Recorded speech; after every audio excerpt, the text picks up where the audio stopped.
kaç gündür bu çöpler burada? 2-3 günden beri bu çöpler burada böyle.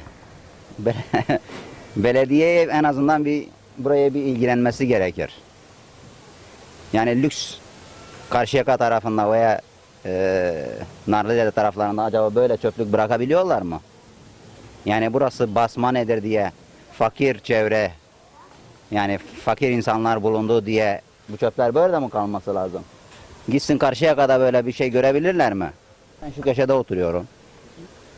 Peki bu çöpler niye alınmıyor? Yani ilgilenmiyorlar da ondan. Ne bileyim, ya da biz pasif kalıyoruz yani açıkçası. Yani bir ilgilenmesi lazım ki bunlar böyle olmaz. Yani en kötüsü, bundan kötüsü olamaz zaten. Hani diyeceğim başka bir şey yok. Gözle görülen kılavuz istenmez. Ben de burada oturuyorum. Burası Basmane'nin göbeği zaten. Arkamda bulunan yer tarihi onkolojik kazı alanıdır. Sözde kazandırma projesidir. Burada çalışma var.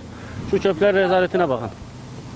3-4 günden beri burada. Burası ve diğer mahallelerde hemen hemen aynı şekilde, bu şekilde. Yani şikayetçiyiz. Ne gerekiyorsa yapsınlar. Peki çözüm sizce nedir?